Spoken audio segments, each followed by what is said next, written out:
বড় বড় নেতারা যারা সারাদিন বলে বেড়াতো কোরআন শোনো না, কোরআনের যেখানে আয়োজন হতো গিয়ে বাধা দিত, এই সমস্ত বড় বড় নেতারা আড়ালে সারা রাত নবীজির বাড়িতে গিয়ে দাঁড়িয়ে থাকতো কোরআন শোনার জন্য। শুধু সিরাতে ইবনে হিশামের আমার শাইখ মুফতি আমিন রাহমাতুল্লাহ আলাইহি তার তেলাওয়াতে কোরআন একটা কিতাব লিখেছেন, সেই কিতাবে তিনি এটাকে সংযোজন করেছেন। এক রাতে আবু জাহেল গেলেন কোরআন শুনতে, আবু সুফিয়ানও গেলেন, আখনাসও গেলেন, তিনজনই বড় নেতা। সারাদিন যারা বড় কোরআন শোনে না, রাতের আধারে তারাই নবীজির বাড়িতে কোরআন শুনতে হাজির। এত আস্তে সুবহানাল্লাহ।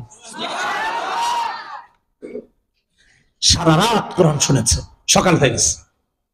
কোরআনের মুগ্ধতা তাদেরকে রাতের অন্ধকার থেকে আলোতে নিয়ে বস করেছে।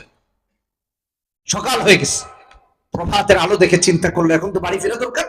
মানুষ দেখলে তো বিটা দেয় যে মিয়া সারাদিন কোরআন না শুনতে আর রাতের বেলা নবীজির বাড়িতে এসে তোমরা এই কোরআন শোনো। চিন্তা করলো বাড়ি যাওয়া দরকার। বাড়ির দিকে রওনা করেছে, তিনজনের সাথে দেখা, মূলত আল্লাহর ইচ্ছে। একজন আরেকজনকে বলছে লিডার আপনি এখানে, বুঝলেন না? মনে করেন যে বিএনপির বাড়ির কাছে গিয়ে দেখে এক নেতা আরেক নেতা, তাহলে চিন্তা করেন কেমনটা হবে। বোঝার জন্য বলতেছে লিডার আপনি এই নেতার বাড়িতে, ব্যাপার কি? আমি নাইলে আসছি, তুমি আসছো কেন? আমিও এসেছি কোরআন শুনতে আসছি। সুবহানাল্লাহ বলে আমিও এসেছি কোরআন শুনতে। আরেকজন দেখে বলে আপনারা এই সকাল সকালে দিকে, আরে তুমি কেন আসছো এটা কো? আমরা মুহাম্মাদের কোরআন শুনতে এসেছি। আমিও তো কোরআন শুনতে আসছি। আল্লাহু আকবার, আল্লাহু আকবার। কাফের হয়ে কোরআন শুনতে আসছে। লা হাওলা ওয়ালা কুওয়াতা ইল্লা বিল্লাহ। আর আমাদের অবস্থা, ইমাম সাহেবের কয় হুজুর লম্বা কেরাত কেন পড়লেন? চিন্তা করছেন ওই কাফেরের কোরআন প্রেম আর আমাদের মুনাফিকদের কোরআন বিদ্বেষ। চিন্তা করে দেখেন।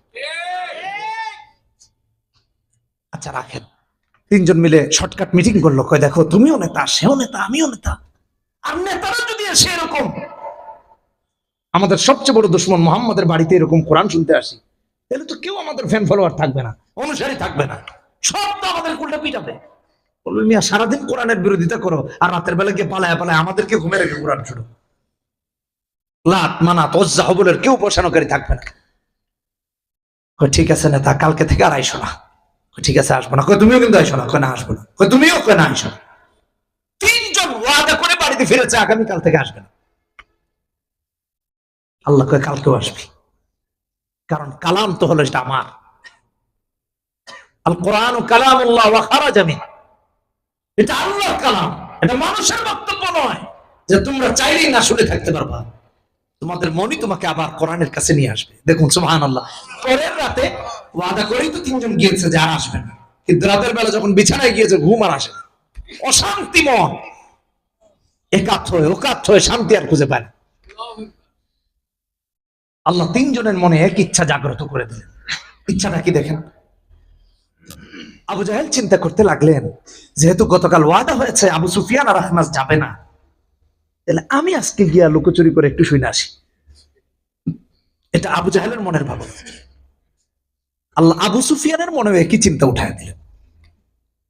আবু সুফিয়ানও চিন্তা করতেছেন যে ঘুম যেহেতু আসতেছে না, অশান্ত মন বলতেছে মুহাম্মাদের কোরআন শুনলে মনটা একটু শান্ত হবে।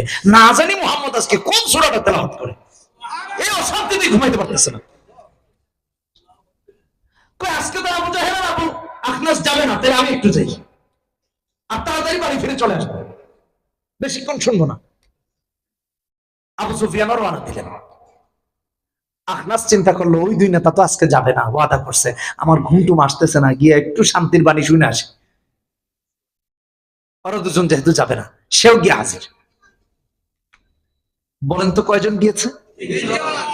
যাক, হিসাব ঠিক রাখছে। কোরআনে কারীম শোনা স্টার্ট করেছে।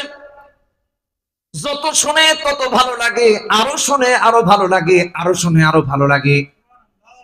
আর আমাদের ভালো লাগে না, আর আমাদের এমন করতে করতে বাড়ি ফেরার নিয়ত ছিল অল্প সময়ে ফিরে যাবে। আজকেও যখন সকাল হয়ে গেল ফেরার কথা ভুলে গেছে।